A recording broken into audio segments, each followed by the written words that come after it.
Good afternoon all of you. स्वागत है आपका पिंक के क्लासेस के यूट्यूब प्लेटफॉर्म पे।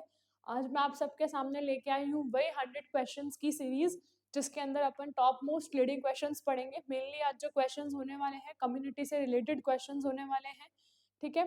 तो ये ऐसे क्वेश्चंस हैं जो आपके ANM competitive exam plus CHO competitive exams के अंदर बहुत ज़्यादा यूजफुल रहेंगे। तो देखते हैं क्वेश्चन नंबर फर्स्ट के साथ में चलते हुए कि भाई विश्व स्वास्थ्य संगठन जो WHO है उसकी स्थापना कब हुई थी। मेनली जो WHO है आपकी एक तरह की एजेंसी है, ठीक है, वर्ल्ड हेल्थ ऑर्गेनाइजेशन, ठीक है। तो मेनली जो वर्ल्ड हेल्थ ऑर्गेनाइजेशन है वो कब आया था, तो ऑप्शंस देखते हैं अपन। ऑप्शंस में देखते हैं 7 अप्रैल 2026, 7 अप्रैल 1948, या फिर ऑप्शन सी 9 जून 1949, या फिर 10 अप्रैल 1950। मेनली देखा जाए तो WHO क्या है,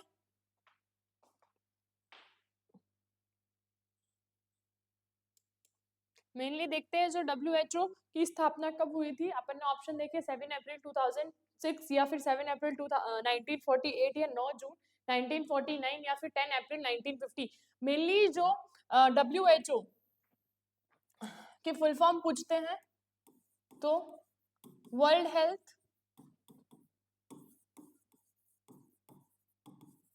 ऑर्गेनाइजेशन। भाई कब आया था, 7 अप्रैल 1948 के अंदर आया था, और इसका जो हेडक्वार्टर है वो ग्वेना के अंदर है। तो मेनली देखा जाए तो option B is a correct answer. Next पढ़ते हैं WHO का पूरा नाम क्या है। World health organisation, world healthy organisation, well health organisation, या well health organisation. Mainly WHO का पूरा नाम क्या है,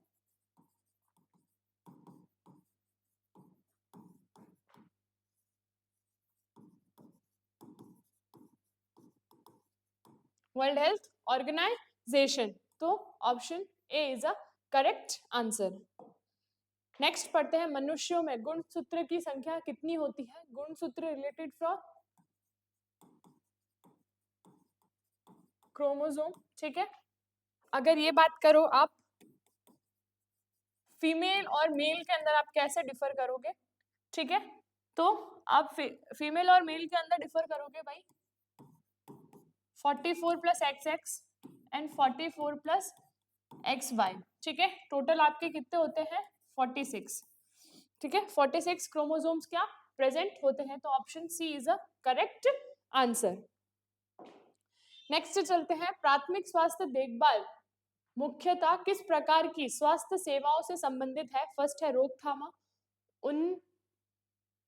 नायक या नैदानिक, या पूर्ण सर्व सेवाएं, ठीक है। मेनली जो आपका प्राथमिक स्वास्थ्य सेवा है किससे रिलेटेड है या फिर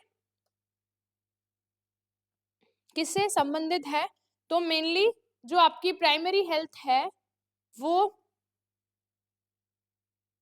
उसका संबंध है भाई किससे, प्रिवेंटिव, प्रमोटिव, डायग्नोस्टिक या रिहैबिलिटेटिव सर्विस से।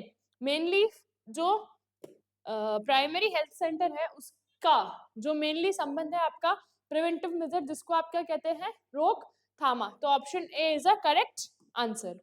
नेक्स्ट चलते हैं उपकेंद्र मतलब सब सेंटर।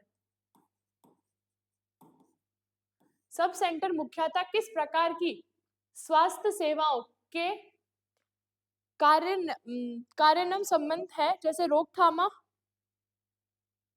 उन्नायक, या फिर नैदानिक, या फिर पूर्ण सेवाएं। भाई किससे रिलेटेड है, मेनली आपका जो सब सेंटर है वो किससे रिलेटेड है, तो मेनली वो भी रिलेटेड है किससे, आपके रोकथाम मतलब प्रिवेंटिव मेजर से। नेक्स्ट देखते हैं निम्न में से प्रभावी स्वास्थ्य देखभाल के लक्षण है, मतलब characteristics of effective health care, जिससे आप मान लो एडिक्वेसी, बिहेवियर काउंट्स, प्रिवेलेंस, या ऑल ऑफ दी अबाउ आपके हेल्थ केयर से रिलेट, आपके कैरेक्टरिस्टिक्स क्या है इफेक्टिव हेल्थ केयर के।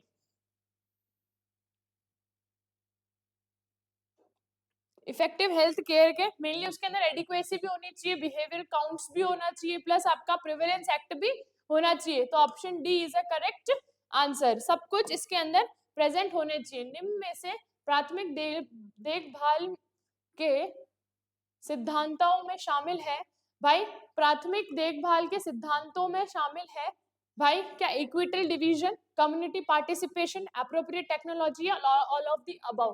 भाई प्राथमिक देखभाल जिसे कहते हैं उसके अंदर आपका क्या शामिल रहता है, हाँ, कि भाई आपकी कम्युनिटी के अंदर क्या हो, इक्विटेबल डिवीजन हो, प्लस हर कम्युनिटी का पार्टिसिपेट करे, प्लस वहां पे क्या हो, एप्रोप्रिएट टेक्नोलॉजी। कहाँ पे, आपकी जो भी प्राथमिक देखभाल वाले जो सेंटर्स है वहां पे इक्वालिटी हो, प्लस कम्युनिटी के अंदर पार्टिसिपेशन हो, प्लस एप्रोप्रिएट टेक्नोलॉजी हो, और ऑप्शन डी उपयुक्त सभी, मतलब all of these. Okay, next देखते हैं निम्न में से प्राथमिक स्वास्थ्य देखभाल क्या सिद्धांत है। भाई निम्न में से प्राथमिक स्वास्थ्य देखभाल का सिद्धांत है मानसिक योग्यता, आनुवांशिकता, या फिर इक्विट स्वास्थ्य सेवाओं का नया स्वास्थ्य सेवाओं का नया संगठन बंटवारा, इक्विटेबल हेल्थ सर्विसेज। मेनली आपके प्राथमिक से स्वास्थ्य देखभाल का जो सिद्धांत है वो क्या है,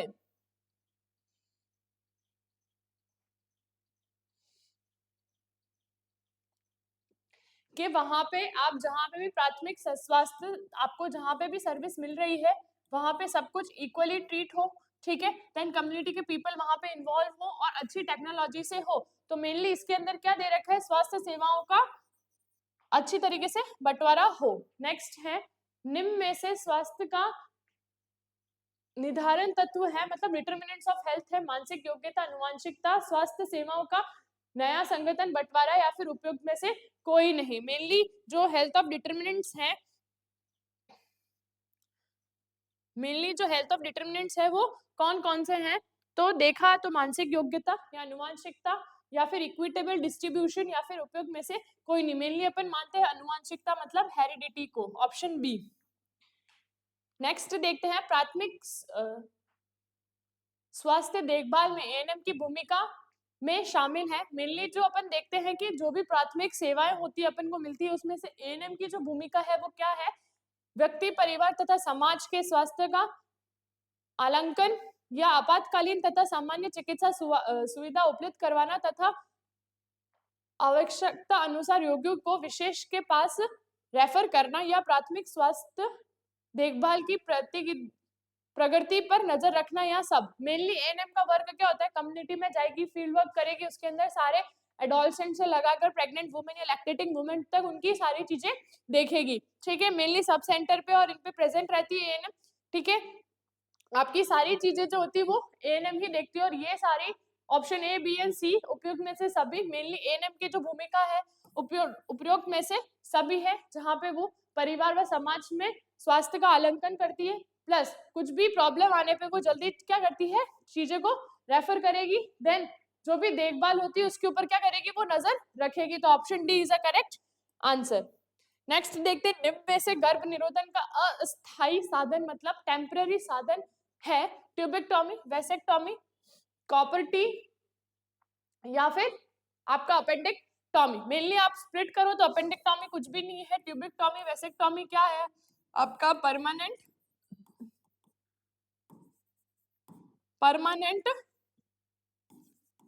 कॉन्ट्रासेप्शन, ठीक है। मेनली जो कॉपर टी है आपका आता है टेम्पररी कॉन्ट्रासेप्शन के अंदर। नेक्स्ट देखते हैं निम्न में से पुरुषों द्वारा उपयोग में लिए जाने वाला गर्भ निरोधन का स्थायी साधन क्या है। स्थायी साधन क्या होता है, परमानेंट, जो जिसे कहते हैं परमानेंट साधन क्या है,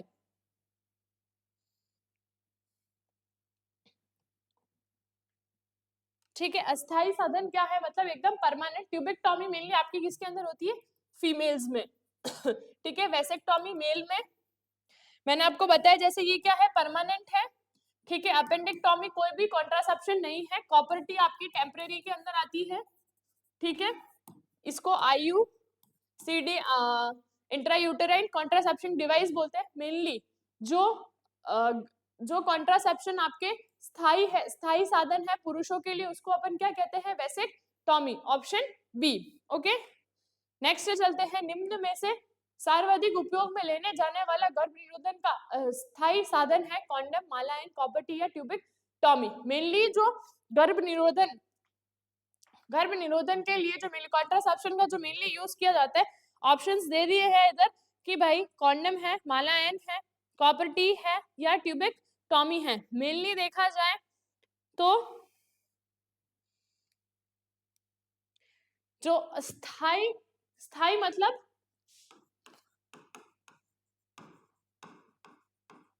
परमानेंट देखो तो condom is not a permanent one, मालायन भी नहीं है और कॉपर टी भी नहीं है।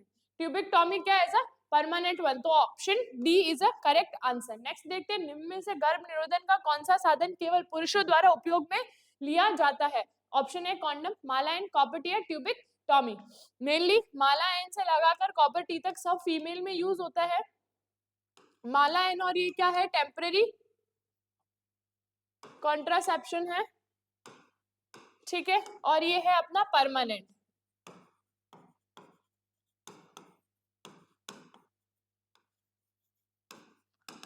ठीक है, तो जो कॉन्डम है आपका वो क्या है, गर्भ निरोधन है, जो मेनली किसके द्वारा यूज किया जाता है, पुरुषों द्वारा। नेक्स्ट है आपका, इनमें से गर्भ निरोधन का कौन सा स्थायी साधन केवल महिला द्वारा उपयोग में लिया जाता है, ओनली फीमेल्स द्वारा उपयोग में, कौन सा, परमानेंट मेथड। ठीक है, तो देखते हैं कॉन्डम, मालायन, कॉपर टी या ट्यूबिक्टोमी। ट्यूबिक्टोमी फीमेल्स में होती है, ठीक है, कॉन्डम्स मेनली मेल में यूज होता है। देन मालायन और कॉपर टी टेम्पररी मेथड है। अपन को क्या चाहिए भाई, परमानेंट, तो परमानेंट क्या होती है, ट्यूबिक्टोमी, जहां पे फैलोपियन ट्यूब को कट कर दिया जाता है, वहां पे क्या फर्टिलाइजेशन नहीं होता है। नेक्स्ट देखते हैं, निम्न में से गर्भ निरोधन का सबसे प्रभावी साधन कौन सा है, मतलब सबसे इफेक्टिवनेस जिसकी रेट ज्यादा होती है, वही गर्भ निरोधन जो कॉन्ट्रासेप्शन होता है वो क्या होता है, सबसे प्रभावी साधन होता है, जैसे कॉन्डम, मालायन, कॉपर टी या ट्यूबिक्टोमी। मेनली इसके अंदर ये सबसे प्रभावी, सबसे इफेक्टिवनेस किसकी होती है, ठीक है। तो मेनली मैंने आपको बताई थी, कॉन्डम की जो है वो 87% है इफेक्टिवनेस रेट, मालायन की 99, ठीक है, और कॉपर टी की आपकी कितनी होती है, 91%, ठीक है। ये आपकी क्या होती है, इफेक्टिवनेस रेट होती है। तो मेनली सबसे ज्यादा किसकी है, माला एन की। तो माला एन क्या है, एक तरह का सबसे इफेक्टिवनेस वाला मेथड है। गर्भ निरोधन का अस्थायी साधन कॉन्डम जो कि पुरुष द्वारा उपयोग में लिया जाता है, किस सिद्धांत पर कार्य करता है, ओनली। ओके, मेनली जो कॉन्ट्रासेप्शन अपन कॉन्डम की बात कर रहे हैं, उसमें से कौन सा सिद्धांत पर वो कार्य करता है, ये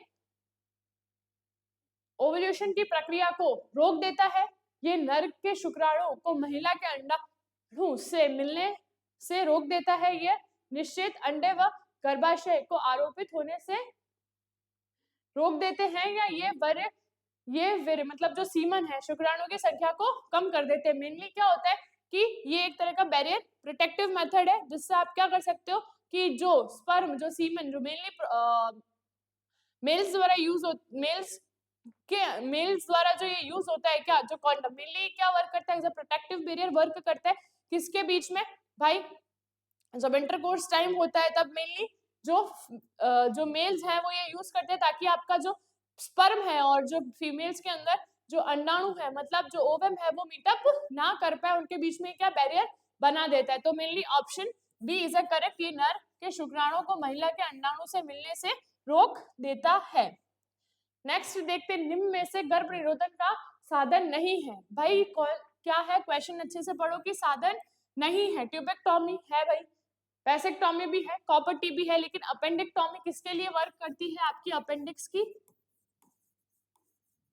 जो वर्मीफॉर्म अपेंडिक्स होता है, ठीक है, उसके लिए वर्क करती है। अगर उसके अंदर इन्फ्लामेशन हो जाते हैं तो अपन क्या करते हैं, अपेंडिक्टोमी। तो option D is a correct answer. Next देखते हैं, अंत गर्भाशय गर्भ निरोधक साधन जैसे कॉपर टी महिला को गर्भवती होने से किस प्रकार रोकती है? ठीक है, ये ओवल्यूशन की प्रक्रिया को रोक देती है, नर के शुक्राणु को महिला के अंडाणु से मिलने से रोक देती है, निश्चित अंडे को गर्भाशय में आरोपित होने से रोक देती है, या ये सीमन में शुक्राणु की संख्या कम कर देती है। मेनली जो कॉपर टी होती है वो क्या वर्क करती है? मेनली जो कॉपर टी होती है वो क्या वर्क करती है कि आपका जो फर्टिलाइजेशन जो आपकी होती है उसको वो नहीं होने देगी, जिससे निश्चित अंडे को गर्भाशय में आरोपित होने से क्या होगी? रोक देगी, मतलब इम्प्लांटेशन से रोक देगी। तो option C is a correct answer. Next देखते हैं, निम्न में से प्रथम या फर्स्ट जनरेशन अंतर्गर्भ गर्भाशय निरोधक साधन है? भाई फर्स्ट आईयूडी जो इंट्रायूट्राइन डिवाइस है वो कौन सा है? कॉपर टी, प्रोजेस्टर या डायफ्राम या फिर लीपस लूप? मेनली आईयूडी दो जनरेशन की है, फर्स्ट सेकंड, ठीक है, अर्लियर और अभी न्यू जो चली है, ठीक है। अर्लियर के अंदर कॉपर टी 7 और कॉपर टी 7 और कॉपर टी 200, ठीक है। मेनली ये आई है न्यू ईयर के अंदर TCU 250 और 220, है ना, 220 आया है, प्लस इसके अंदर फर्स्ट जनरेशन के अंदर आपका लीपस लूप जिसको आप बोलते हैं मेनली वो आता है। तो मेनली इसके अंदर आपको पूछ रखा है फर्स्ट जनरेशन, तो option D is a correct answer. Next देखते हैं, प्रोजेस्टर उदाहरण है भाई प्रोजेस्टेरॉन।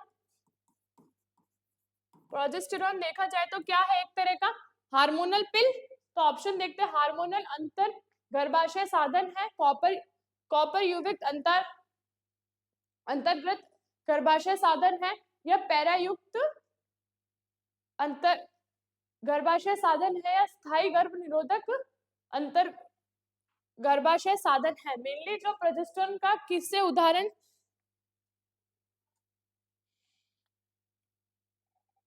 प्रोजेस्टेरॉन है क्या? एक तरह का हार्मोनल पिल है, ठीक है। मेनली क्या है? एक तरह की हार्मोनल पिल है, तो option A is a correct answer. Next देखते हैं, कॉपर टी 380 का उदाहरण है हार्मोनल कॉपर पैरा या स्थायी गर्भ निरोधक अंतर गर्भाशय साधन। मेनली जो कॉपर टी है आप रिलेट करो कॉपर से, ठीक है, तो option B is a correct answer. Next देखते हैं, निम्न में से अंतर गर्भाशय गर्भ निरोधक साधनों के उपयोग का सबसे प्रमुख दुष्प्रभाव क्या है? मतलब साइड इफेक्ट क्या है अगर आप क्या यूज कर रहे हो? कॉपर कोई भी अंतर गर्भाशय गर्भ निरोधक साधनों को अगर आप यूज करते हो तो सबसे उसका साइड इफेक्ट क्या है? असामान्य रक्तस्राव, बंधायात, गैस्ट्रिक या अल्सर दर्द। मेनली क्या होगा? मेनली आपकी जो ब्लीडिंग होगी, एबनॉर्मल ब्लीडिंग आएगी। नेक्स्ट देखते हैं, निम्न में से कॉन्डम के बारे में सत्य कथन है कि गर्भ अवस्था की रोकथाम हेतु इससे मासिक चक्र के 5वें दिन में उपयोग लेने वाले प्रारंभ करना चाहिए। उसके बाद प्रतिदिन तीर के निशानों के अनुसार एक एक गोली ले लेनी चाहिए, ठीक है। मेनली आप देखो तो कॉन्डम क्या है? एक प्रोटेक्टिव बैरियर है, इसके अंदर टैबलेट्स नहीं ली जाती, तो ऑप्शन ए है नहीं। इस कभी भी संकलन के ठीक पहले उपयोग नहीं लेना चाहिए क्योंकि पूर्व स्थल द्रव में भी शुक्राणु उपस्थित होते हैं। देन पेल्विक इन्फ्लेमेटरी डिजीज की उपस्थिति में नहीं लेना चाहिए। यह पुरुष के स्थायी गर्भ निरोधक की सबसे सुरक्षित एवं सरल विधि है जिसमें बिना संकल्प के उपयोग के शुक्रवाओं की सिरों को काटकर बांध दिया जाता है। मेनली इसके अंदर काटकर बांधते भी नहीं है। ये किसकी बात करी है? वेसेक्टोमी, जहाँ पे आपके स्पर्म की जो कोड होती है उसको काटकर टाई अप कर दिया जाता है, जिसको वासा डिफरेंशिया कहते हैं। प्लस पेल्विक इन्फ्लेमेटरी डिजीज की उपस्थित होने के अंदर आपको मेनली कॉन्डम का यूज नहीं करना चाहिए। मेनली जो आपका ऑप्शन है बी, इसको एजैकुलेशन के पहले नहीं देना चाहिए क्योंकि भाई वहां पे ऑलरेडी सीमेन प्रेजेंट होता है। नेक्स्ट देखते हैं निम्न में से माला एन के बारे में सत्य कथन क्या है। गर्भावस्था की रोकथाम हेतु तो इस मासिक चक्र के 5वें दिन में उपयोग में लेना प्रारंभ करना चाहिए। उसके बाद प्रतिदिन प्रति तीर के अनुसार एक एक गोली ले लेनी चाहिए। देन इससे कभी संकलन से ठीक पहले उपयोग नहीं लेना चाहिए क्योंकि पूर्व स्थल द्रव में भी शुक्राणु उपस्थित हो सकते हैं। पेल्विक इन्फ्लेमेटरी डिजीज की उपस्थिति में इसको उपयोग में नहीं लेना चाहिए। यह पुरुष के स्थायी गर्भ निरोधन की सबसे सुरक्षित एवं सरल विधि है जिसमें बिना संकल्पन की सिरों को इकट्ठा कर बांध दिया जाता है। मेनली इसके अंदर टैबलेट्स लेती है, ओरल कॉन्ट्रासेप्टिव है, ओरल कॉन्ट्रासेप्टिव पिल है, ठीक है, समझ आए। मेनली तीर के अनुसार और आपके मासिक चक्र के 5वें दिन इसको लेना चाहिए। तो option A is a correct answer. Next देखते हैं निम्न में से ग्रह मुलाकात का सिद्धांत नहीं है। भाई जो आपकी होम विजिट है उसका जो सिद्धांत नहीं है, फर्स्ट देखते ये पूर्व नियोजित होना चाहिए। इसके अंतर्गत प्रतिदिन जाने वाली सेवाओं के दौरान जोखिम युक्त लोगों को प्राथमिकता ही दी जानी चाहिए।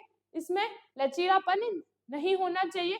गृह मुलाकात के दौरान एएनएम को आवश्यकता अनुसार परिवार के सदस्यों की स्वास्थ्य शिक्षा प्रदान करनी चाहिए। मेनली होम विजिट के ड्यूरिंग इसके जो प्रिंसिपल है वो क्या क्या नहीं है।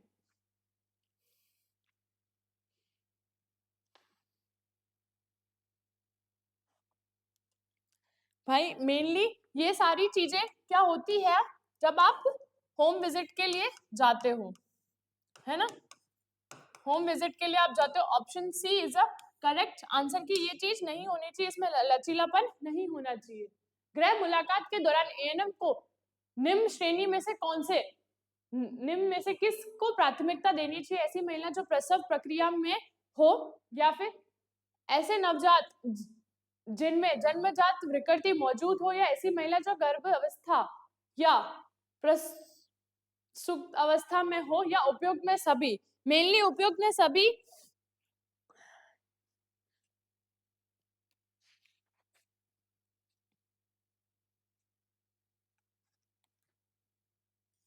मेनली उपयुक्त में सभी एएनएम को देखनी चाहिए, ठीक है, ऑप्शन डी। नेक्स्ट देखते हैं एक एएनएम द्वारा गृह मुलाकात किए जाने वाले उससे पता लगता है कि एक दंपति के 2 बच्चे हो चुके हो वह उसे दंपति को क्या सलाह देगी। एएनएम उस दंपति को गर्भ निरोधक का स्थायी साधन अपनाने को की सलाह देगी। मेनली क्या है भाई, एएनएम होम विजिट पे गई, वहां पे उसकी मुलाकात हुई एक दंपति जिसके ऑलरेडी 2 बच्चे हो चुके हो, उस दंपति को क्या सलाह देगी वो एएनएम की आप भाई जो परमानेंट कॉन्ट्रासेप्शन है वो करवा लीजिए या फिर आप कॉन्ट्रासेप्शन यूज कीजिए टेम्पररी वाला। देन एएनएम उस दंपति को चिकित्सा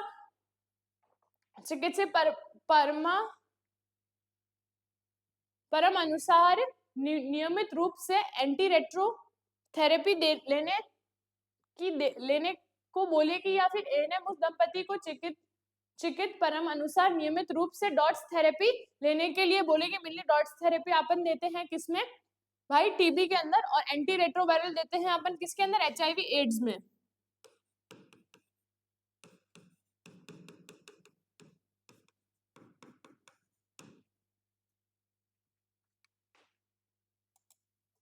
मेनली आप ये किसके लिए यूजफुल लेते हो, एचआईवी एड्स के लिए, ठीक है। तो भाई जो 2 बच्चे ऑलरेडी हो चुके हैं उसको एएनएम ये सलाह देगी कि आप स्थायी जो कॉन्ट्रासेप्शन है वो आप यूज कर लीजिए।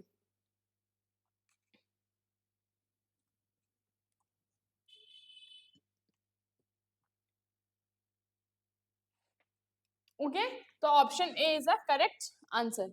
नेक्स्ट देखते हैं एक एएनएम द्वारा गृह मुलाकात किए जाने पर उसे पता चलता है कि एक दंपति अभी 2 महीने पहले ही बच्चे को जन्म हुआ है। एएनएम उस दंपति को क्या सलाह देती है भाई, 2 महीने पहले ही उसका क्या हुआ है, जन्म हुआ है, तो उसको वो क्या सलाह देगी कि आप ऑप्शन देखते हैं, एएनएम उस दंपति को गर्भ निरोधन के स्थायी साधन अपनाने की सलाह देगी। एएनएम उस दंपति को गर्भ निरोधन के अस्थायी साधन अपनाने तथा 2 बच्चों के बीच में कम से कम 3 साल तक का अंतर रखने की सलाह देगी। या एएनएम उस दंपति को चिकित्सीय परम अनुसार नियमित रूप से एंटी रेट्रोवायरल थेरेपी लेने की सलाह देगी, या फिर वो उसको डॉट्स थेरेपी के लिए बोलेगी, mainly dots therapy for TB और ये एचआईवी एड्स के लिए। ठीक है, अगर उसके 2 बच्चे ऑलरेडी हो जाते, देन उसकी फैमिली प्लानिंग कंप्लीट होने के बाद में आप क्या देते हैं उसको, टेम्पररी मेथड परमानेंट मेथड करने के लिए बोलते, जैसे ट्यूबेक्टोमी। बट अभी 2 महीने पहले ही उसका बेबी हुआ है, तो आप उसको क्या करने के लिए बोल रहे हो, अब उसको टेम्पररी मेथड यूज करने के लिए बोलो। ठीक है,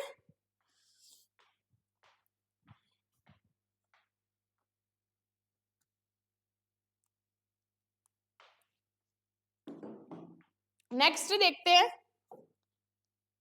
एएनएम द्वारा घर घर जाकर लोग की स्वास्थ्य समस्याओं का पता लगाने की विधि क्या कहलाती है, गृह मुलाकात, गर्भ निरोधन, टीकाकरण या जैविक सांख्यिकी। मतलब घर घर जाके मतलब होम विजिट, तो उसको क्या बोलेंगे, गृह मुलाकात, ऑप्शन ए।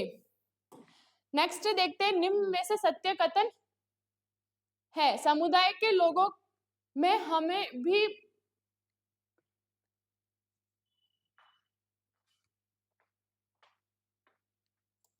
भाई निम्न में से सत्य कथन क्या है, समुदाय के लोगों में हम की भावना पाई जाती है। शहरी लोगों उपचार हेतु घरेलू नुस्खाओं प्लस झाड़ फूक आदि का सहारा ग्रामीण लोगों की तुलना में अधिक लेते हैं। घर आए मेहमानों को बड़ी सिगरेट परोसना एक स्वास्थ्य आदत है अथा इसका आवश्यक रूप से पालन किया जाना चाहिए। या नैतिक पहलू एएनएम को सही व्यवहार करने के लिए बाध्य नहीं करते हैं। मेनली भाई कम्युनिटी के बारे में देखो तो समुदाय के लोगों में हम की भावना होती है, तो ऑप्शन ए। नेक्स्ट देखते हैं, निम्न में से संक्रमण बीमारी का उदाहरण है, क्षय रोग, कुकर खांसी, हैजा या फिर उपयुक्त सभी। मेनली इसमें से कम्युनिकेबल जो डिजीज है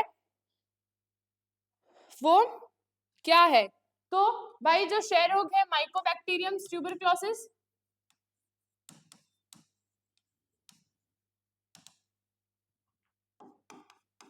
ठीक है। देन आपकी क्या है, एक और कुकर खांसी, ठीक है। देन नेक्स्ट आप देख लो पर्टोसिस, कुकर खांसी को बोलते हैं पर्टोसिस, जिसको आपका डॉटर लाइन,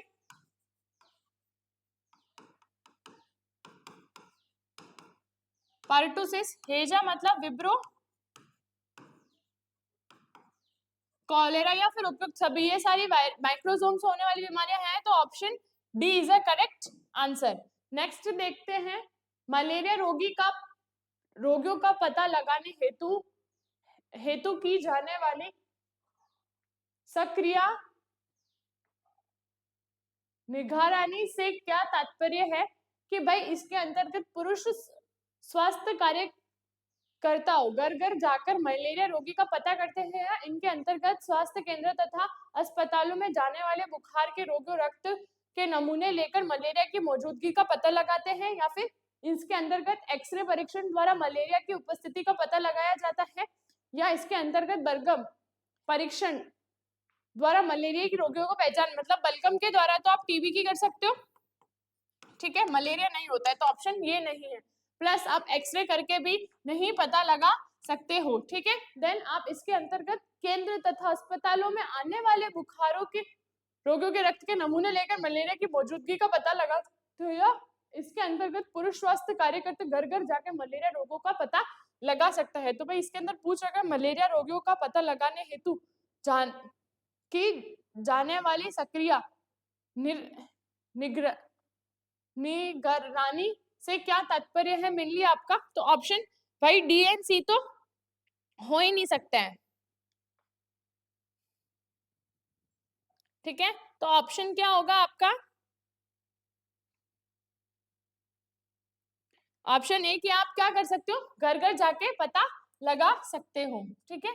नेक्स्ट देखते हैं कि मलेरिया रोगियों का पता लगाने हेतु की जाने वाली पैसिव सर्वेलेंस से क्या तात्पर्य है आपका, तो इसके अंतर्गत पुरुष स्वास्थ्य कार्यकर घर जा जाके आपके मलेरिया रोगों की पता लगाएंगे, या फिर जो भी आ रहे हैं हॉस्पिटल्स में उनकी आप नमूने लेके जांच करोगे, या फिर आप एक्सरे द्वारा परिश्रम करोगे, या फिर स्पूटम देकर। भाई स्पूटम और एक्सरे द्वारा तो नहीं की जाती है, ठीक है।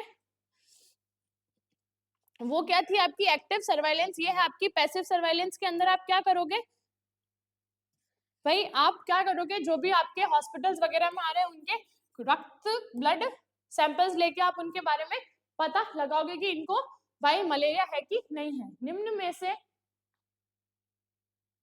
अंतर्गर्भाशय गर्भ निरोधक साधन के बारे में सत्य कथन क्या है।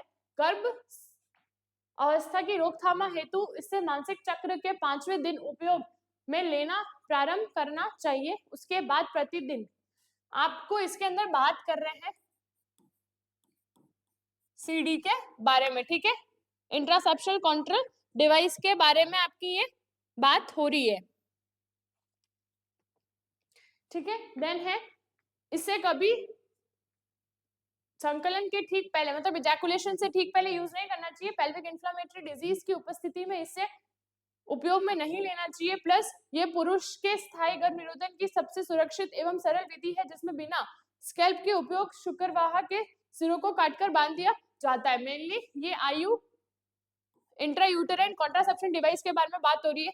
तो मेनली जो फर्स्ट जो ऑप्शन है माला एन के बारे में बात हो रही है, ठीक है। तो ये नहीं है आईयूसीडी डिवाइस। देन नेक्स्ट है आपका कि जस्ट इसको इजैकुलेशन के बाद में यूज करना चाहिए। मेनली बैरियर मेथड के बारे में बात हो रही है जिसमें आपका कॉन्डम आ गया है, ठीक है। देन पेल्विक इंट्रा, अगर आपको आईयूसीडी इंसर्ट करना है तो सबसे पहले आपको चेक करना पड़ेगा कि उस फीमेल पेशेंट को क्या नहीं है, पेल्विक इन्फ्लेमेटरी डिजीज नहीं हो। तो option C is a correct answer. Next देखते हैं निम्न में से नॉन स्कैल्प वैसेक्टोमी के बारे में सत्य कथन है। भाई नॉन स्कैल्प वैसेक्टोमी के बारे में जो सत्य कथन क्या है, ठीक है, गर्भ अवस्था की रोकथाम हेतु इससे मानसिक चक्र के 5वें दिन, मतलब माला एन का है। देन इजैकुलेशन के द्वारा नहीं ली जानी चाहिए, इन्फ्लेमेटरी डिजीज पे नहीं लेनी चाहिए। देन पुरुषोदय स्थायी गर्भ निरोधन की सबसे सुरक्षित एवं सरल विधि है। मेनली नॉन वैसेक्टोमी आपकी होती है वासा डिफरेंशिया, ठीक है, आपकी किसके अंदर होगी, मेल के अंदर, ठीक है। तो option D is a correct answer. Next देखते हैं मलेरिया की रोकथाम हेतु किए जाने वाले वेक्टर प्रबंधन के उपाय में शामिल है जैसे आंतरिक रस्ट छिड़काव या लार्वा को नष्ट करना हेतु विभिन्न जैविक तथा रासायनिक विधियों का उपयोग करना, या फिर कीटाणुशून्य उपचार मच्छरदानियों का उपयोग करना। भाई मलेरिया को हटाने के लिए, कोई भी रोकथाम करने के लिए आप ये 3 चीजों का इस्तेमाल कर सकते हो। तो option D is a correct answer. Next देखना है कि स्वैच्छिक परामर्श एवं जांच केंद्र, मतलब volunteer counselling and test centre का संबंध किस राष्ट्रीय स्वास्थ्य कार्यक्रम से है, जैसे राष्ट्रीय एड्स नियंत्रण कार्यक्रम, ठीक है। नेक्स्ट देखते हैं संशोधित राष्ट्रीय क्षय रोग नियंत्रण कार्यक्रम, या राष्ट्रीय कुष्ठ रोग नियंत्रण कार्यक्रम, या पल्स पोलियो टीकाकरण कार्यक्रम। मेनली ऑप्शन ए जहां पे आपकी होगी, कहां पे, वॉलेंटियर काउंसलिंग और टेस्ट सेंटर।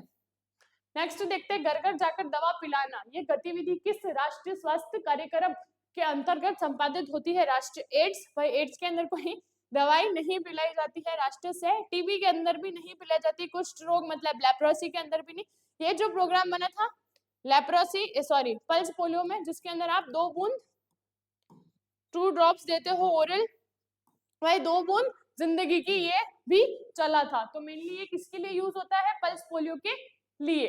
नेक्स्ट देखते हैं पोलियो बूंद बूथ पर दवा पिलाने के लिए निम्न में से किसका चयन किया जाता है, जैसे आंगनबाड़ी कार्यकर्ता, आशा सहयोगिनी, एएनएम परीक्षण अथवा जीएनएम, या उपयुक्त में से सभी। भाई बूथ पे कौन प्रेजेंट होना चाहिए आपके, जब आपके पल्स पोलियो चल रही होती है, ठीक है। तो उसके अंदर कौन वहां पर आपका रहने चाहिए। तो मेनली उपयुक्त में से सभी, जो सब है आंगनबाड़ी कार्यकर्ता हो, चाहे आशा सहयोगिनी हो, एएनएम परीक्षण हो अथवा जीएनएम वाले हो, वो सब रहने चाहिए। नेक्स्ट देखते हैं पल्स पोलियो कार्यक्रम के अंतर ग्रस्त घर घर विजिट के दौरान ऐसे घर जिनमें 0 से 5 वर्ष तक के सभी बच्चे पोलियो की दवा पी ली है, उन घर के बाहर आप क्या लिखा जाता है? ओके, जिन्होंने जिनमें 0 से 5 वर्ष तक के सभी बच्चों ने पोलियो की दवा पी ली है, उनके घर के बाहर क्या लिखा जाता है? उनके घर के बाहर पी लिखा जाता है, और जहां बच्चे छूट जाते हैं वहां क्या लिखा जाता है? एक्स। ओके, डी और ए यूज में नहीं आ जाता है। पी मतलब प्रोटेक्टेड फ्रॉम पोलियो, ठीक है, ठीक है, और एक्स मतलब जहां पे बच्चे जाते हैं या फिर बच्चे छूट जाते हैं उनको एक्स मार्क किया जाता है। तो option A is a correct answer. Next देखते हैं, एक एएनएम द्वारा गृह मुलाकात किए जाने पर उसे पता लगता है कि एक परिवार में एक दंपति एड्स की से ग्रसित है, एएनएम उस दंपति को क्या सलाह देगी? ओके, तो एएनएम फर्स्ट गर्भ निरोधन का स्थायी साधन अपनाने की दंपति को सलाह देगी, या फिर उसको बोलेगी आप अस्थायी लो, या फिर आप वो बोलेगी कि आप ART टैबलेट्स लो, या फिर उसको बोलेगी आप डॉट्स थेरेपी लो। मेनली उसको क्या है भाई, वो एड्स से ग्रसित है, तो भाई वो गर्भ निरोधन तो नहीं करवाएगी, प्लस डॉट्स थेरेपी अपनी होती है टीबी के अंदर, वो मेनली उसको बोलेगी आप ART लो, एंटी रिट्रोवायरल थेरेपी, जो मेनली एड्स में यूज में आती है। तो option C is a correct answer. Next देखते हैं, एक एएनएम घर द्वारा मुलाकात किए जाने वाले लगता है कि परिवार में एक व्यक्ति टीबी से ग्रसित है, एएनएम उसको क्या सलाह देगी कि आप गर्भ निरोधन का परमानेंट या टेम्पररी मेथड यूज करो, या फिर एंटी रिट्रोवायरल थेरेपी, या फिर डॉट्स थेरेपी। मेनली ये किसके लिए यूज होगी? आपका एड्स के लिए, ठीक है। ये गर्भ निरोधन temporary, permanent, vasectomy, tubectomy, then आपका माला एंड कॉपर डी या फिर कॉन्डम्स वगैरह यूज करने के लिए आपको नहीं बोलेगी, ठीक है। एड्स में भी क्या यूज होता है? एंटी रेट्रोवायरल, बट यहाँ पे जो पेशेंट है वो किससे ग्रसित है? टीबी से, तो वो उसको बोलेगी कि आप क्या लो भाई? Dots therapy. नेक्स्ट देखते हैं, पल्स पोलियो कार्यक्रम के अंतर्गत घर घर विजिट के दौरान ऐसे घर जिनमें 0 से 5 तक के कोई बच्चे दवा पीने से छूट रह गए हों, उन घर के बाहर क्या लिखा जाता है? मेनली अभी आया था, जहां पे बच्चे नहीं छूटे होते वहां पे पी लिखा जाता है, और जहां बच्चे छूट जाते हैं वहां क्या लिखा जाता है? एक्स। सी और ए नहीं लिखते, तो option C is a correct answer. Next देखते हैं, वैक्सीन वाइल मॉनिटर का संबंध किस राष्ट्रीय स्वास्थ्य कार्यक्रम से है? भाई वैक्सीन वाइल मॉनिटर भाई एड्स से है, क्षय रोग से है, कुष्ठ रोग से है, या फिर पल्स पोलियो से है? मेनली वैक्सीन वाइल मॉनिटर जो आपका है पल्स पोलियो से रिलेटेड है, ठीक है। किससे रिलेटेड है? आपका पल्स पोलियो से रिलेटेड, ऑप्शन डी। नेक्स्ट देखते हैं, निम्न में से सामुदायिक पोषण कार्यक्रम है mid day meal, special nutrition programme, integrated development या उपयुक्त सभी? इसमें से सामुदायिक पोषण कार्यक्रम शामिल है। उसके अंदर भाई आपका मिड डे मील भी आता है, जिसके अंदर आपको मिड डे मील के अंदर 5 वर्ष तक के बच्चे जो स्कूल के अंदर पढ़ते हैं वो मेनली मिड डे मील, जिसके अंदर स्पेशल न्यूट्रिशन प्रोग्राम्स के अंदर बहुत सारे प्रोग्राम आते हैं, और इंटीग्रेटेड चाइल्ड डेवलपमेंट के अंदर भी बहुत सारी जो चाइल्ड्स है, डॉर्सलगंज है, उनके लिए आते हैं। तो उपयोग में से सभी क्या है? सामुदायिक पोषण कार्यक्रम है। नेक्स्ट पढ़ते हैं, भारत सरकार द्वारा निम्न में से कौन से राष्ट्रीय स्वास्थ्य कार्यक्रम वर्ष 1961 में प्रारंभ किया गया है? मेनली 1961 में क्या प्रारंभ किया गया है आपका? तो ऑप्शन देखते हैं,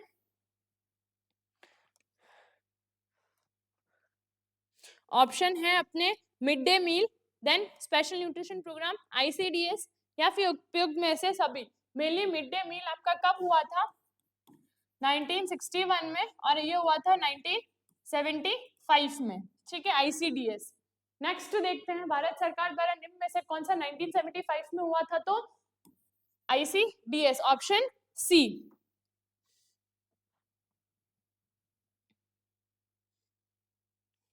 ठीक है, नेक्स्ट देखते हैं क्वेश्चन कि भाई डॉट्स थेरेपी का संबंध किस राष्ट्रीय स्वास्थ्य कार्यक्रम से है? मेनली डॉट्स थेरेपी आप देते हो टीबी के अंदर, तो जो क्षय रोग होता है उससे रिलेटेड है। तो राष्ट्रीय एड्स नियंत्रण के अंदर अपन देते हैं ART, ठीक है। संशोधित राष्ट्रीय क्षय रोग, मतलब ये टीबी के रिलेटेड है तो इसमें देंगे डॉट्स थेरेपी। ठीक है, राष्ट्रीय कुष्ठ रोग से नियंत्रण लेप्रोसी या फिर पल्स पोलियो। पल्स पोलियो के अंदर आप पिलाओगे भाई 2 बूंद 2 ड्रॉप्स ऑफ पोलियो। ठीक है, इसके अंदर एंटी लेप्रोटिक टैबलेट्स आती हैं। ठीक है, लेप्रोसी के अंदर मेनली जो टीबी का है आप क्षय रोग से संबंधित है कौन सी, डॉट्स थेरेपी। नेक्स्ट लेते हैं मल्टी ड्रग थेरेपी का उपयोग किस राष्ट्रीय स्वास्थ्य कार्यक्रम से संबंधित है। भाई multi drug therapy, multi drug therapy के अंदर आता है आपके कि उसके अंदर कौन कौन सी ड्रग्स इंक्लूडेड है। भाई राष्ट्रीय एड्स के अंदर एंटी रेट्रोवायरल होती है, क्षय रोग के अंदर डॉट्स थेरेपी होती है, कुष्ठ रोग के अंदर आपकी होती है मल्टी ड्रग थेरेपी। 3 एंटीबायोटिक्स इसके अंदर प्रेजेंट होती है। First is rifampicin, second is clofazimine, then third is dapsone. ठीक है, ये तीनों एंटीबायोटिक प्रेजेंट होती है। और पल्स पोलियो के अंदर आपकी पल्स जो वैक्सीन होती है वो होती है ओरल में। निम्न में से स्वास्थ्य की सबसे अधिक मान्य परिभाषा किसके द्वारा की है, मतलब हेल्थ की जो मेन परिभाषा है वो किसके द्वारा दी गई है। ठीक है, विश्व स्वास्थ्य संगठन द्वारा, इंडियन रेड क्रॉस सोसाइटी के द्वारा, या ऑक्सफोर्ड इंग्लिश डिक्शनरी के द्वारा, या बास्टर वेबस्टर के द्वारा, मेनली WHO के द्वारा दी गई है। Option A is a correct answer. Next देखते हैं निम्न में से कौन सा स्वास्थ्य अवधारण बीमारी के रोगाणु सिद्धांतों पर आधारित है। जैव चिकित्सा अवधारण, मानववैज्ञानिक अवधारण, सामाजिक आर्थिक अवधारण या उपयोग में से कोई भी नहीं। कौन सी ऐसी अवधारण बीमारियों का रोगाणु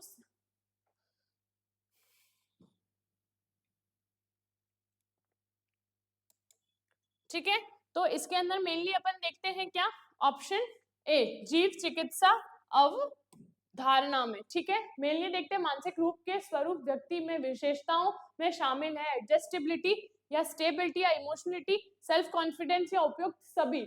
मतलब मानसिक रूप से स्वस्थ व्यक्ति की विशेषताओं में शामिल है। भाई जो स्वस्थ व्यक्ति होते हैं, मेंटली स्वस्थ जो व्यक्ति होते हैं उनके अंदर क्या कौन सी चीजें शामिल होती है, एडजस्टेबिलिटी, इमोशनल स्टेबिलिटी या सेल्फ कॉन्फिडेंस। भाई मेनली सारी जो चीजें हैं वो क्या होती है आपकी उसके अंदर शामिल होती है जो भी मेंटल पेशेंट होते हैं, तो ऑप्शन डी। नेक्स्ट देखते हैं निम्न में से व्यक्ति की स्वास्थ्य को निर्धारित करने वाले तत्व कौन कौन से हैं। Genetic factor, environment factor, health services या उपयुक्त सभी। मतलब जो स्वस्थ व्यक्ति है उसको निर्धारित करने वाले जो फैक्टर्स हैं वो मेनली कौन कौन से फैक्टर्स हैं। मेनली ये जो सारे फैक्टर्स हैं आपके किससे रिलेटेड है, ऑप्शन डी। ठीक है, नेक्स्ट देखते हैं निम्न में से स्वास्थ्य को बढ़ावा देने वाले जीवन शैली नहीं है। सुबह के समय नियमित रूप से टहलना, आध्यात्मिक वसायुक्त या मसालेदार एवं तेल योजन का उपयोग करना, नशीले पदार्थों से दूर रहना या व्यक्तिगत स्वच्छता का ध्यान रखना। मेनली अधिक फैट्स नहीं खाना चाहिए, प्लस मसालेदार खाना वगैरह भी नहीं खाना चाहिए, ऑप्शन बी। देन देखते हैं निम्न में से स्वास्थ्य पर नकारात्मक प्रभाव डालने वाले जीवन शैली है। सुबह के समय नियमित रूप से टहलना, आध्यात्मिक खाना, देन नशीले पदार्थ से दूर रहना या फिर व्यक्तिगत स्वच्छता का ध्यान रखना। मेनली इनमें से जो स्वास्थ्य पर नकारात्मक प्रभाव डालने वाली जो जीवन शैली कौन सी है भाई,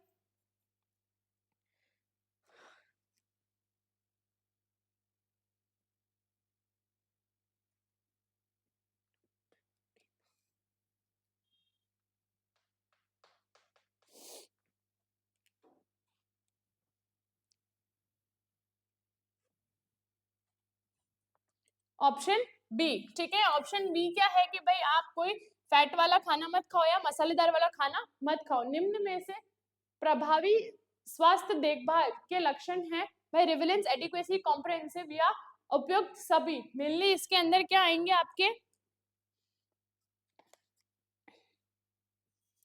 उपयुक्त सभी क्या है भाई, एक बार स्वास्थ्य देखभाल के लक्षण हैं।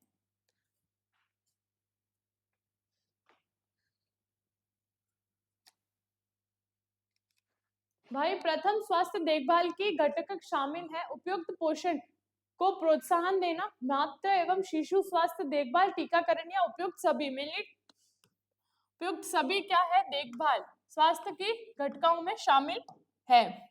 नेक्स्ट है निम्न में से प्राथमिक स्वास्थ्य देखभाल की सिद्धांतों में शामिल नहीं है। समुदाय के परिवर्तनों में सहभागित रहना, उपयुक्त तकनीक का उपयोग करना, उच्च सामाजिक आर्थिक स्थिति वाले रोगियों को प्राथमिकता देना या रोकथाम पर जोर। मेनली ऑप्शन सी के जो भी उच्च सामाजिक आर्थिक स्थिति वाले जो होते हैं उनको आप प्राथमिक सेवाएं दो, ये प्राथमिक सेवाओं की देखभाल के सिद्धांतों के खिलाफ है या उसमें शामिल नहीं है। प्राथमिक स्वास्थ्य देखभाल का नया संगत बंटवारा होना चाहिए। ये नया संगत बंटवारा का अर्थ क्या है? रोगियों को देखभाल प्रदान करने एवं पूर्व एएनएम को न्यायालय जाना चाहिए या फिर रोगियों की देखभाल में स्थानीय पंचायतों के फैसले को दिमाग में रखना चाहिए, या प्राथमिक स्वास्थ्य देखभाल के कार्य में जाति, धर्म, लिंग, सामाजिक आर्थिक स्थिति आदि के नाम पर किसी प्रकार का भेदभाव नहीं करना चाहिए। उपयुक्त में से कोई नहीं। Option C. मेनली आप अगर किसी भी पीएचसी सीएचसी सब सेंटर पे जाते हो तो वहां पे एएनएम को इन चीजों की डिस्क्रिमिनेशन नहीं करना चाहिए। नेक्स्ट क्वेश्चन है आपका, निम्न में से सत्य कथन है स्वास्थ्य एक बहुक्षेत्रीय अप्रोच है या फिर व्यक्ति को पोषण स्तर उसके स्वास्थ्य पर महत्वपूर्ण प्रभाव डालता है, या व्यापकताप एवं परिवर्तक प्रभावी स्वास्थ्य देखभाल के लिए लक्षणों में शामिल है, या उपयुक्त में सभी कथन सत्य है। मेनली जो इसके अंदर जो उपयुक्त में जो भी कथन है वो सारे क्या है? सही है। Option D. नेक्स्ट देखते हैं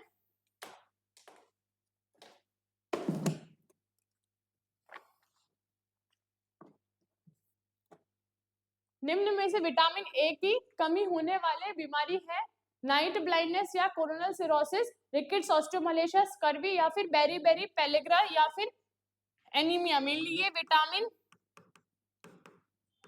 बी कॉम्प्लेक्स से होता है, scurvy, deficiency of vitamin C, osteomalacia, vitamin D और विटामिन ए की कमी से आपको होता है night blindness. Option A is a correct answer. निम्न में से विटामिन सी की कमी से होने वाला है क्या? स्कर्वी। ठीक है, ऑप्शन सी। नेक्स्ट देखते हैं विटामिन डी से होने वाले रिकेट्स एंड ऑस्टियोमालेशिया। रिकेट्स होता है चाइल्ड में, ऑस्टियोमालेशिया एडल्ट में। ठीक है, नेक्स्ट देखते हैं समेकित बाल विकास योजना के अंतर्गत निम्न में से किस समूह को लाभार्थी सेवा प्रदान की जाती है? 0 से 6 वर्ष तक के बच्चे, 30 से 35 वर्ष तक के बच्चे, दूधपान करने वाली महिला या फिर गर्भवती महिला। मेनली इसके अंदर कौन से बच्चे जो हैं वो इन्वॉल्व होते हैं? तो देखते हैं अपन, मेनली वो युवा इन्वॉल्व होते हैं। जो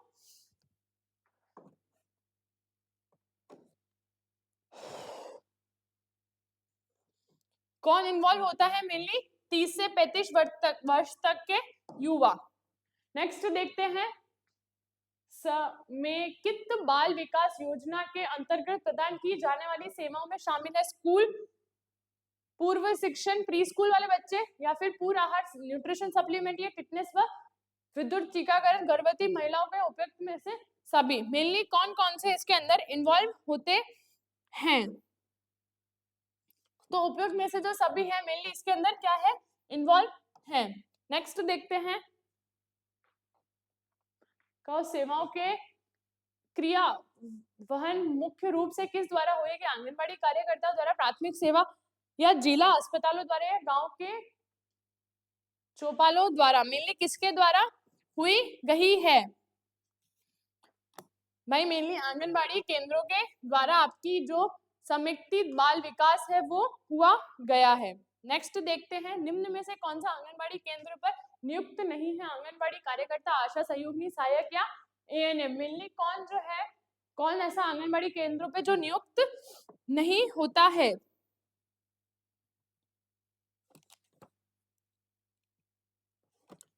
जो एएनएम होती है वो आंगनवाड़ी कार्य केंद्र पे नियुक्त नहीं होती है। नेक्स्ट देखते हैं, निम्न में से किस कार्यक्रम के संबंधित मुख्य रूप से 5 वर्ष से छोटे बच्चों में होने वाली मृत्यु एवं रोगाणुओं की रोकथाम करना है? IMNCI या 20 बिंदु कार्यक्रम या फिर किशोर अवस्था स्वास्थ्य कार्यक्रम या RNTCP। भाई किसके द्वारा होती है ये? मेनली आपकी integrated management of neonatal child के द्वारा नहीं होती है। नेक्स्ट देखते हैं, निम्न में से कौन सा कार्यक्रम जनवरी 2024 में प्रारंभ किया गया था? 2024 के अंदर कौन सा कार्यक्रम जो था वो प्रारंभ किया गया था? ऑप्शन देखते हैं, IMNCI या 20 बिंदु कार्यक्रम या किशोर अवस्था स्वास्थ्य कार्यक्रम है RNCPT। मेनली किशोर अवस्था कार्यक्रम आपका चालू किया गया था। निम्न में से कौन सा कार्यक्रम वर्ष 1975 में आया था? 1975 के अंदर कौन सा कार्यक्रम आया था?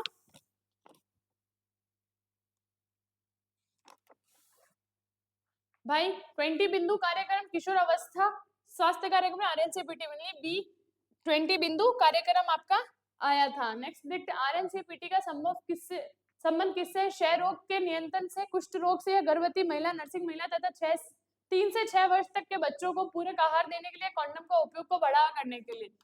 रिवाइज्ड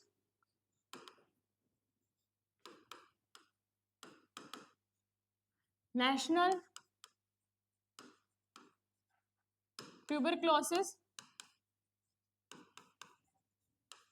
कंट्रोल प्रोग्राम, तो क्षय रोग से रिलेटेड है। नेक्स्ट देखते हैं, RNCPT का पूरा नाम क्या है? राष्ट्रीय कुष्ठ रोग संशोधित राष्ट्रीय क्षय रोग नियंत्रण, एड्स रोग नियंत्रण या मलेरिया। मेनली टीबी से रिलेटेड है, तो ऑप्शन बी। नेक्स्ट देखते हैं, ICDS का संबंध क्षय रोग से है, कुष्ठ रोग से या गर्भवती महिला या नर्सिंग महिला तथा 3 से 6 वर्ष तक के बच्चों को पूरक आहार देना या कॉन्डम का उपयोग करना। Normally option C. देखते हैं, निम्न में से कौन सी योजना कार्यक्रम के अंतर्गत लाभार्थियों को नकद भुगतान किया जाता है? समिति बाल विकास योजना, जननी सुरक्षा योजना, IMC या डॉट्स थेरेपी। मेनली इसके अंदर किसको भुगतान?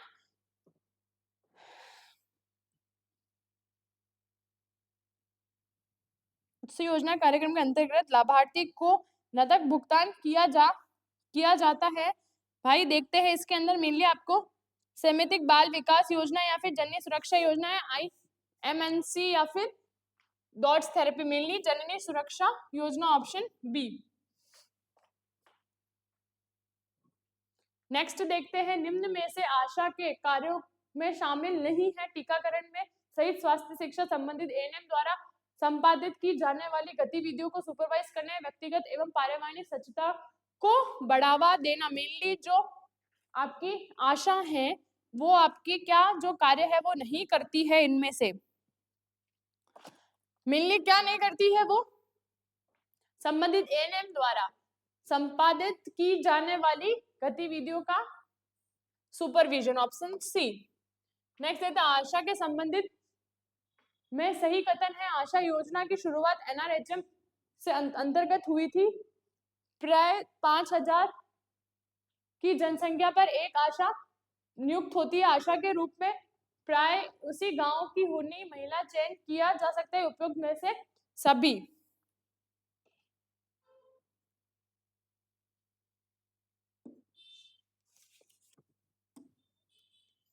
तो भाई ऑप्शन बी के 5000 जनसंख्या के बीच में एक आशा नहीं होती है, 1000 जनसंख्या में एक आशा होती है। प्रति कितनी जनसंख्या पर आशा का चयन किया जाता है? 500, 1000, 5000 या 10,000। मेनली कितनी जनसंख्याओं पर किया जाता है? Option B 1000। ठीक है, भारत द्वारा लग की गई प्रथम 5 वर्षीय योजना की अवधि क्या थी? मेनली 5 वर्षीय योजना की अवधि क्या?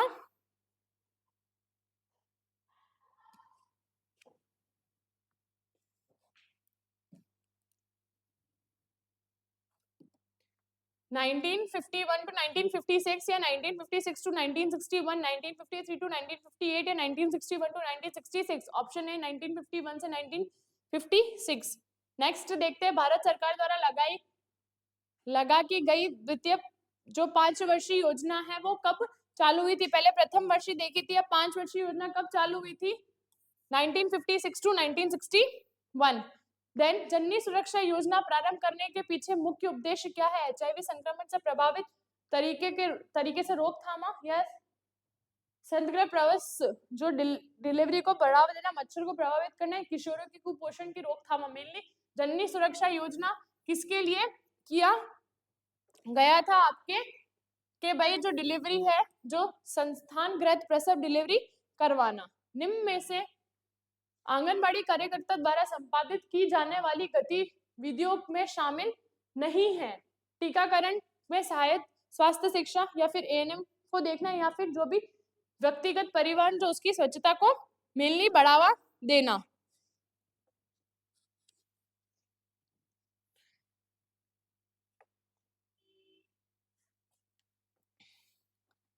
ऑप्शन सी कि एएनएम द्वारा संपादित की जाने वाली गतिविधियों को सुपरविजन करना। निम्न में से कौन सी योजना कार्यक्रम 1 जून 2011 को प्रारंभ की गई थी?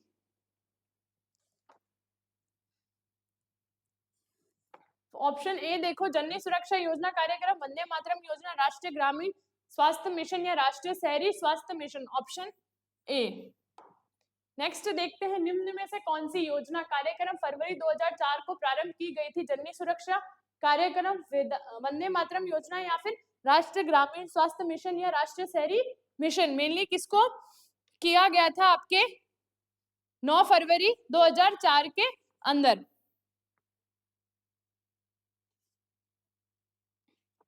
ऑप्शन बी, वंदे मातरम योजना आपकी आई थी 4 फरवरी में। जननी सुरक्षा योजना कार्यक्रम के अंतर्गत लाभार्थी होती है गर्भवती महिला या फिर बीमार नवजात, या ऑप्शन 15 से 18 वर्ष तक के किशोर, या फिर ऑप्शन ए एवं बी दोनों। मेनली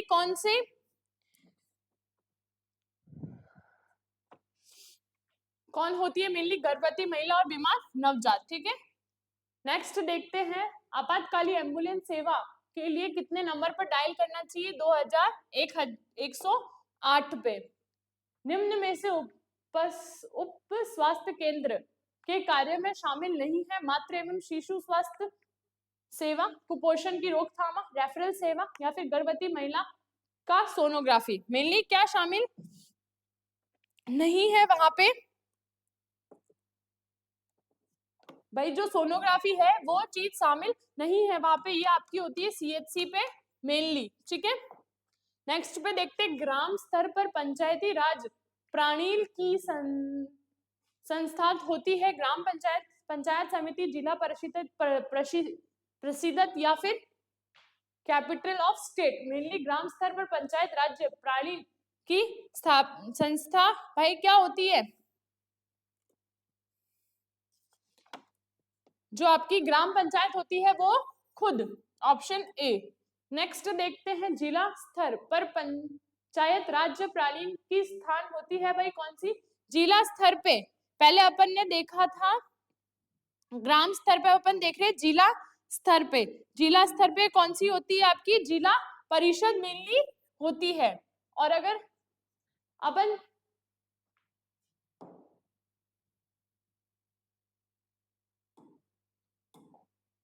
एक रोगी को रेफर करते समय नर्स को नियम सावधानी रखनी चाहिए, रोगी को हमेशा रेफरल पर्ची के साथ भेजना चाहिए। बेहतर उपचार की अधिक आवश्यकता वाले रोगी को पहले रेफर करना चाहिए, या रेफर करने से पूर्व रोगी को सभी आवश्यक उपचार दिए जाने चाहिए। मेनली जो चीज है वो आपकी कौन सी होनी चाहिए? रेफर करने से पहले ये सारी चीजें आपको याद रखनी चाहिए। Option D. देन नेक्स्ट देखते हैं, नियम में से अंतरराष्ट्रीय स्वास्थ्य एजेंसी कौन सी है? विश्व संगठन, या फिर अंतरराष्ट्रीय श्रम संगठन, या संयुक्त राष्ट्र विकास कार्यक्रम, या फिर उपयुक्त में से सभी क्या है? तो जो अपना ऑप्शन डी है, ये सारी मतलब क्या है? जैसे ये भी राष्ट्रीय अंतरराष्ट्रीय स्वास्थ्य एजेंसी है, ये भी अंतरराष्ट्रीय स्वास्थ्य एजेंसी, ये भी राष्ट्रीय विकास कार्यक्रम है। नेक्स्ट देखिए, निम्नलिखित में से संक्रमण बीमारी का उदाहरण है पोलियो, पौष्टिक पेप्टिक अल्सर, आयांत्रिक अवरोध या फिर पैरालाइसिस। मिलने से इसके अंदर कौन सी ऐसी बीमारी है जो संक्रमण बीमारी है?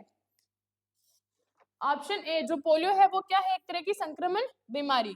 नेक्स्ट देखते हैं, विश्व स्वास्थ्य संगठन के कार्यक्रमों में शामिल है संक्रमण एवं असंक्रमित बीमारियों की रोकथाम, समग्र स्वास्थ्य सेवाओं की विकास या पारंपरिक स्वास्थ्य सेवाओं की कार्य विभिन्न या उपयुक्त में से सभी। मिलनी जो है सभी जो है क्या है, स्वास्थ्य विश्व संगठन की कार्यों के अंदर शामिल हैं। निम्न में से किस अंतरराष्ट्रीय स्वास्थ्य एजेंसी GOBI नामक रणनीति बनाई गई है यूनिसेफ द्वारा या ILO या FAO द्वारा या फिर IRS द्वारा? मिलनी किसके द्वारा GOB जो है वो चीजें बनाई गई है? मिलनी यूनिसेफ द्वारा ये चीज बनाई गई है। नेक्स्ट देखते हैं कि भाई निम्न में से कौन सी अंतरराष्ट्रीय स्वास्थ्य एजेंसी श्रमिकों संबंधित विभिन्न मुद्दों को निपटा करती है? भाई किससे द्वारा अंतरराष्ट्रीय स्वास्थ्य श्रमिकों संबंधित विभिन्न मुद्राओं को निपटाती है? मेनली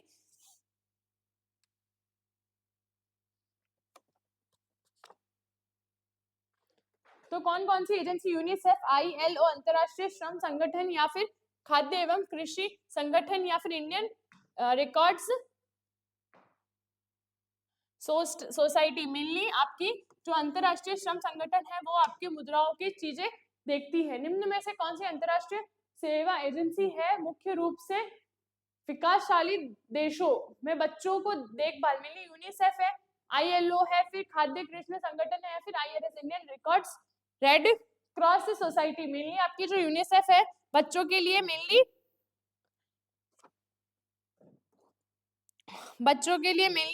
होती है, ठीक है, United national integration child emergency fund, ठीक है। ऑप्शन देखते हैं, ऐसी कौन सी अंतरराष्ट्रीय एजेंसी है जो खाद्य उत्पादनों की बढ़ावा का मतलब खाद्य एवं राष्ट्रीय संगठन?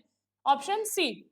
नेक्स्ट देखते हैं, ऐसी कौन सी एजेंसी है जो स्वास्थ्य एजेंसी नहीं है? यूनिसेफ, ILO, FAQ या फिर इंडियन रेड क्रॉस सोसाइटी। मिली इनमें से कौन सी ऐसी जो है वो अंतरराष्ट्रीय स्वास्थ्य एजेंसी नहीं है?